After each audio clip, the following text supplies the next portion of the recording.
Il y a un temps qu'il faut absolument connaître, le passé composé. L'objectif aujourd'hui, c'est simple, on va le maîtriser une bonne fois pour toutes, sans plus jamais hésiter. Bon, on va tout de suite oublier les longues listes de règles de grammaire, d'accord? Pour vraiment comprendre le passé composé, le mieux, c'est de le voir en action. Alors, imaginez une conversation super simple, du genre celle qu'on peut avoir un lundi matin au café ou au bureau. C'est un peu la base de tout, non? Avoir envie de partager ce qu'on a fait, ce qu'on a vécu. Et pour ça, en français, il y a un outil qui est juste incontournable. Et voilà ce fameux outil, cette petite phrase toute simple, j'ai passé, eh bien ça, c'est le passé composé. C'est le son de la vraie vie, de la conversation. C'est le début d'une histoire. On est direct dans le bain. Ok, donc là on a vu le pourquoi, c'est clair. Maintenant, on passe au comment.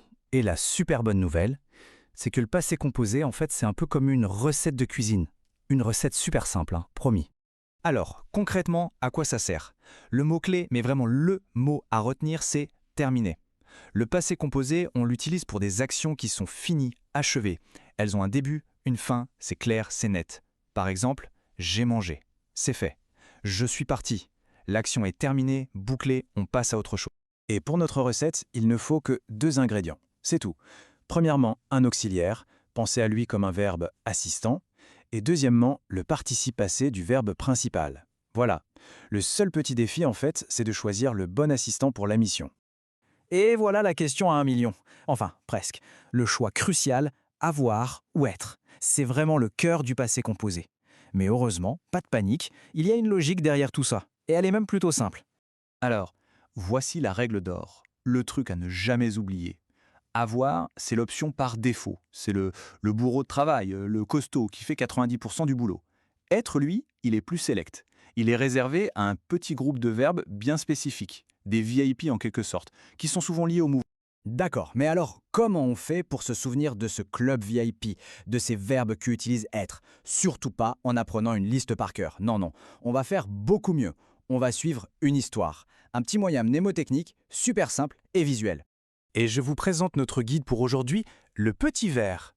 C'est son histoire, son petit voyage, qui va nous aider à retenir sans effort les verbes les plus courants qui se conjuguent avec être. Allez, on le suit. Bon, toute histoire a un début. Et celle-ci, elle commence par une naissance. Le verbe naître utilise donc l'auxiliaire être. Il est né. Voilà, premier verbe dans la poche.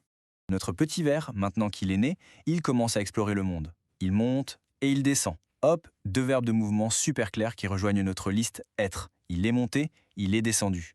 Le voyage continue, bien sûr. Il arrive quelque part, puis il repart. Arriver et partir. On voit le point commun? Ce sont toujours des verbes qui décrivent un déplacement, un passage d'un point A à un point B. Donc, il est arrivé et il est parti. Et comme toute histoire, celle-ci aussi a une fin. Le verbe mourir vient clore le cycle de la vie de notre petit ver et, par la même occasion, notre liste de base. Naître, monter, descendre, arriver, partir et mourir. C'est toute l'histoire d'une vie en fait. Et c'est notre mémo pour les verbes avec être. Attention, attention, là il y a un détail super important. La petite touche finale pour les verbes avec être.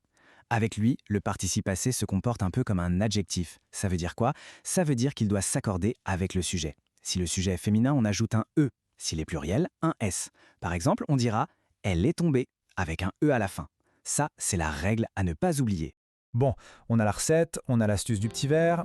C'est bien beau tout ça. Mais maintenant, il faut voir ce que ça donne dans la vraie vie. Allez, on met tout ça en pratique avec des exemples bien concrets. Regardez ce titre de livre. C'est un exemple génial. Le verbe, c'est manger. Est-ce que manger fait partie de l'histoire de notre petit ver? Non, pas du tout. C'est une action classique. Donc, on prend l'auxiliaire par défaut, le bourreau de travail, avoir, ce qui donne j'ai mangé. Logique. Et là, pour comparer, on a le contraste parfait. Allez, c'est le verbe de mouvement par excellence, non? Est-ce qu'il est dans la bande du petit verre? Absolument. Donc, pas de doute, on utilise être. Je suis allé. C'est simple, c'est logique. Et regardez ça. Voilà comment les deux assistants, avoir et être, travaillent ensemble pour raconter toute une vie. Ça commence par « il est né » avec être. Mais ensuite, il a grandi, il a travaillé. Là, c'est avec avoir. Et attention, petit détail, il s'est inscrit. C'est un verbe pronominal. Et eux aussi, ils utilisent toujours être. C'est cette espèce de danse entre les deux auxiliaires qui permet de construire une histoire complète. Ok, maintenant, on sait raconter ce qui s'est passé. Mais comment on fait pour dire ce qui ne s'est pas passé? Allez, c'est le moment de parler de la négation. Pensez à une to-don't list, une liste de choses à ne pas faire. L'idée est super simple. Pour mettre une phrase au passé composé à la forme négative, on ne va jamais, jamais toucher au participe passé. Tout va se jouer autour de l'auxiliaire. Et la formule, elle est facile à retenir, c'est la technique du sandwich. La négation, le ne pas, va venir prendre en sandwich l'auxiliaire. Juste l'auxiliaire. Par exemple, j'ai vu devient je n'ai pas vu. L'auxiliaire est coincé entre ne et pas. Pareil avec être, je suis allé devient je ne suis pas allé. L'auxiliaire pris en sandwich, c'est tout ce qu'il faut retenir. Et voilà, le pourquoi, le comment, l'astuce du verre, la négation, on a tous les outils en main. Maintenant, il ne reste plus qu'une chose à faire, à raconter. Et on se retrouve exactement à notre point de départ. La boucle est bouclée. Avec la recette du passé composé bien en tête, la vraie question, ce n'est plus de savoir comment on va raconter son week-end, mais plutôt quoi on va raconter. Alors la question est lancée. Qu'est-ce qui s'est passé d'intéressant le week-end dernier?